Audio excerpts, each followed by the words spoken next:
Welcome to my cupboard under the stairs. This is my little office, and we're about to do something dreaded for most business owners, research.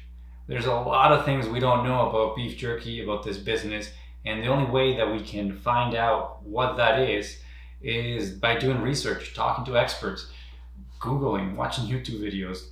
I mean, what other things is there? The internet. We need to find out what makes good beef jerky. Not just the taste, not the recipe, but what kind of machinery, what kind of processes do we need to establish so the beef jerky is good after it's made and is delivered to the person buying it and eating it. If it can be sitting on a shelf or in your car closed for a month or 2 weeks and it still be good. So we need to find out those processes and what kind of machinery we need to be able to accomplish that.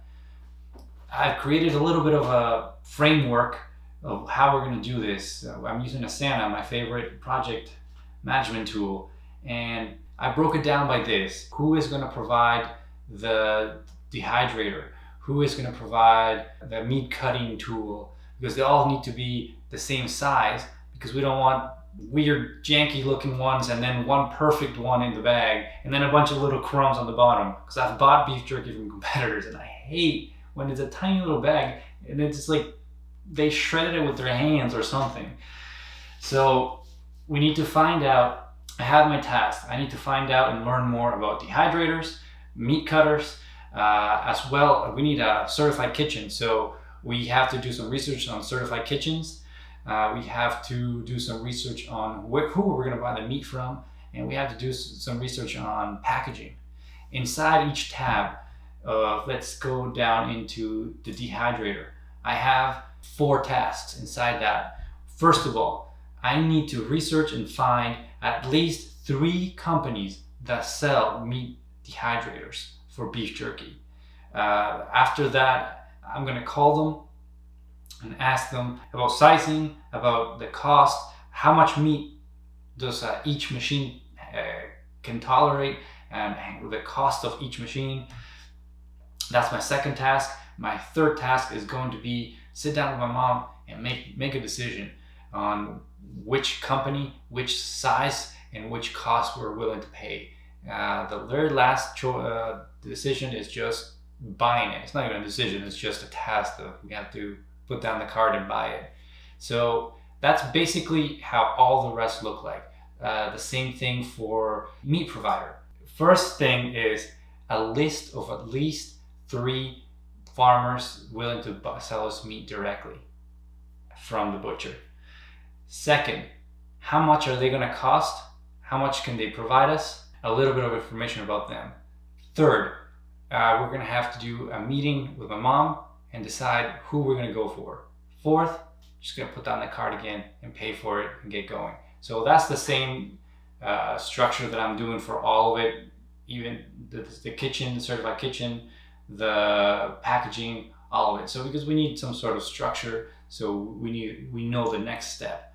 And I guess I'm talking too much and I should get down to my research. So we're pretty much done the research and we have all the information that I feel comfortable sitting down with my mom and making some decisions and get on with this business. Yeah, I think we're ready. So next thing is just sitting down and pulling the trigger on some things. So on to that. Okay, so right now I'm here with my mom and we're gonna go through our tasks and make some decisions about the business. Okay. So we've done the research, we've done calls, everything. We have everything here. Now we're just gonna have to decide together on what we pull the trigger. First on the agenda is dehydrator. So we've done the research on the dehydrator. We found a couple companies. Yes. We found commercialdehydrators.ca, goodtogoko.ca. We found inside the commercialdehydrators.ca 2 dehydrators, 2 different sizes. Yes. One of them has 10 trays. So you slide them in with the meat. Another one had 16 trays. And we saw another option that was a double one with like it had wheels and it was like a big filing cabinet. Yes. And I guess that's for a lot of production. We decided that we're not going to go for that because it's just too much. Yep. Because if we're not running the full thing, I think we're just wasting energy. We're wasting resources. And also, you don't pay the investment up front. Yeah. So we have between two dehydrators that we're looking at. The 16 tray one from Commercial Dehydrators, which is $1,100 plus tax, and we're looking at the one that is from Good to GoCo. That's 10 trays for around $900. Yeah. We decided that we're going to go for this one, are we not?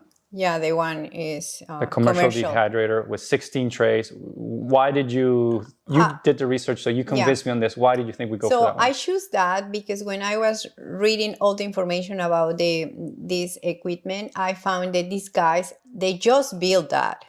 So they really just sell the hydrators. Okay, so all they do is dehydrators. And for beef jerky. For beef jerky. And also another seller point is the inside of the equipment is aluminum. So because some of the other have like some plastics in plastic or another kind of materials that are kind of tricky to clean. That's the number one thing to look after. How easy it's gonna to be able to clean. So meat cutter, the meat cutter. The one that will cut into strips. Yeah. So we looked at several companies, several sellers, as well. A factor that we decided on this one is how soon we can get it. Exactly. That's another thing that we were looking to. Don't wait too much because we wanted to get it as soon as possible. As soon as possible. So, and also the one that I decided is also aluminum. So completely metal. So it's easy to clean, more durable. And we have to be very careful with the cross-contamination. Sometimes when you use plastic and another kind of stuff, it's easy to get a little not clean, like even though we disinfect everything but you better be going for the best quality. And we decided to go for because there was electric ones. Yes. And then there was manual that you just like an old school car door window that we don't see anymore, where you have to turn it and it cuts, you feed the meat and it cuts it. Yeah. We decided to go for manual because it was just less money, or why did we decide for that? Because actually most of the people who are like beef jerky, they use that. I don't know, it has to be because it's a very strong metal. I think for the heavy duty, that's the best one. Okay, so we decided to go to that. We had a couple of brands, but they all looked pretty much the same. Yes. One of them had a stand, and another one is like a clamp that you clamp onto the table, and then you just feed it. We decided to go, they were all around the same price, around $280, $220, $200, or $300. So we just picked the one that we thought had the best reviews. And also, I checked out another one that I almost convince myself to buy it, but then I pay attention. This guy have like a cover, so the meat, if it's for some reason kind of split or something, but it was plastic, and I said no. So that's the reason I went for that one. Okay, so we have another one sold. We're deciding on doing that one. So we look now. Another decision that we have to make is the kitchen. We looked at a couple kitchens. We also did research on the kitchen when we were thinking of doing the dark kitchen first. So we already had a lot of the research, and we had prices for those kitchens that you rent per hour. So you don't have to pay a full, it's all yours. You don't have to invest all the money at the front if you are gonna start up.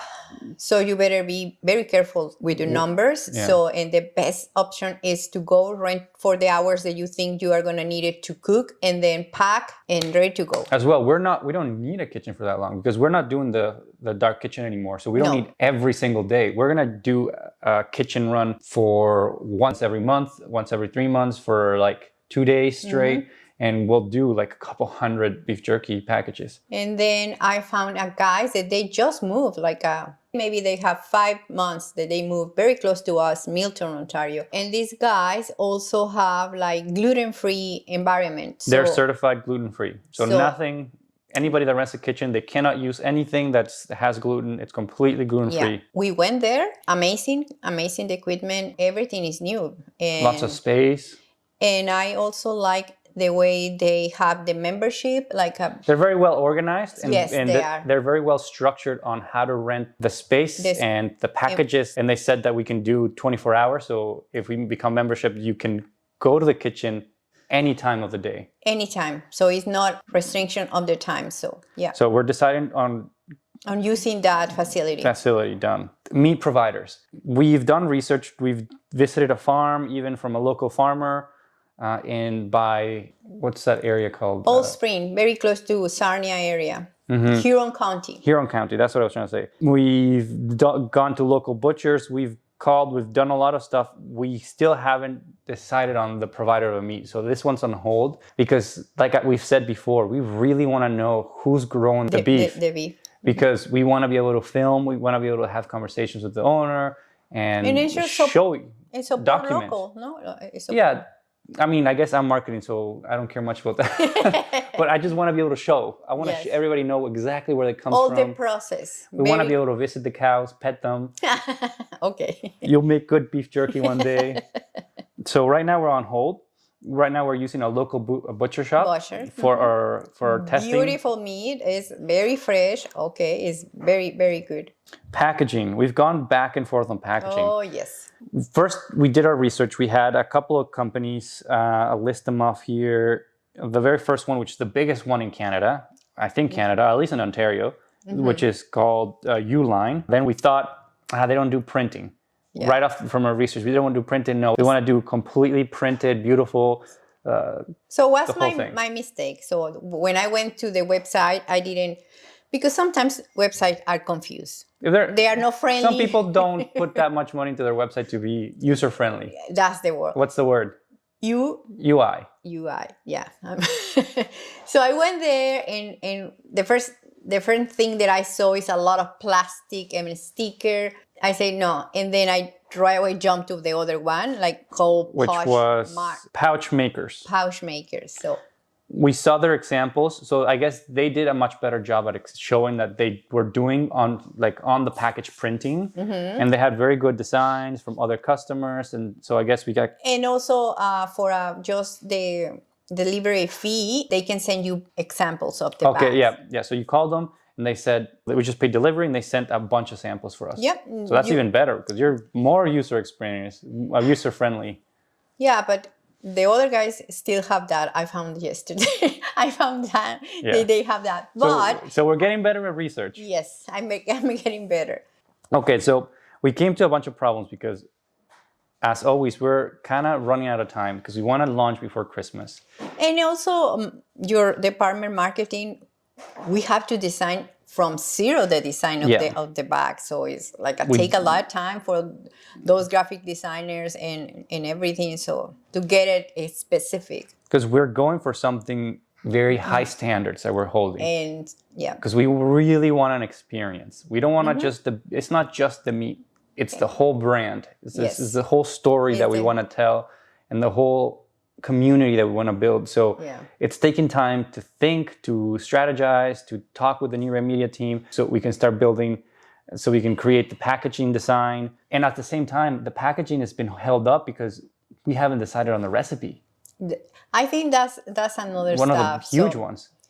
I'm totally new in designing the recipe, so you have to ask somebody like chefs. So I did a couple collaborations with chefs. And the first recipe was not well done. It was just do that. But that's not the way to do it, at least for me, because I don't have the experience. Maybe some chef that they know, I know they fill in the gaps, and they left it with too many what ifs. Yeah.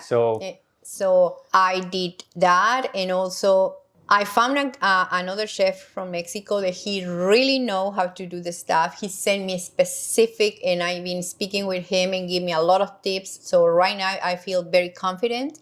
And he said, you are going to like that. And So we have 3 recipes from him, yes, from him. and we're going to be trying them later. Yes. That's the packaging. That's why it's been kind of held Yeah. up, because we don't want to print it. And then the backside, so it's been a little bit on hold, unsure. So yeah, we've because held you off have on to that. be very good. Like you have to be very certain what is your ingredients. Yes, That because- way and you the have to backside. nutrition level. You have to be very specific. And we're printing 1,000 packages. We screw up or we change the recipe a little Yes. just to make it better. All the packages gone. Yeah. We can't use those. So we've decided to do a little bit of everything coming up. We were going to go with pouch makers, but their printing was going to take 4 or 6 4 weeks. to 6 weeks. We have 1 week. Yes. We have 1 week. So in the first pre-launch sale, we decided to go with Uline, Yeah. because we called them, we talked to them more. They were very helpful, and they say Also- that we're going to get the packages in one In one day. In one Just day, in one so day. And we'll- also they are in Milton, the same place where is the rental kitchen. So very close to us. So no waiting. Even So- we can go and pick it up wherever we need from them. So we're going to go with Uline, and that's done. We're going to buy 1,000 bags. We're done. That's our meeting. All So now decided. to the kitchen. So today we did a lot of stuff. This episode has been making big decisions, spending a lot of money, and there's just a couple more things that we have to decide on and that we have to purchase, but we are moving fast. So we got to stick together and we got to keep tuning in, because it's going to get some real action now. A lot of going out, a lot of cooking, a lot of trying recipes. So stay tuned. Okay, guys, I just cannot wait any longer. We have a bunch of stuff that's been arriving this week, and I cannot take it any longer. There's going to be a full review. There's going to be a full unboxing and talking about these products, but I got to show you what we got going on here. We got our meat thickness measure. We have our packaging examples from the provider, from the company, that we can check all our different chooser packages. We have this big bad boy, that is a meat. It's like a vacuum sealed container that shakes the meat so the ingredients seep into the meat. So instead of keeping it for, let's say, 24 hours, keeping the meat 24 hours in just soaking in all the ingredients, you put it in for 20 minutes and it equals 24 hours. It just blew our mind when we found this on YouTube in the recommendation. So we're gonna have a full unboxing, but I just couldn't wait to show you all this stuff. It was just sitting in the corner waiting for us to record. And every day I wake up and I see it and I'm like, oh, I want to get it open, but we're waiting to show you guys first. So we check it out together. So that's coming up next.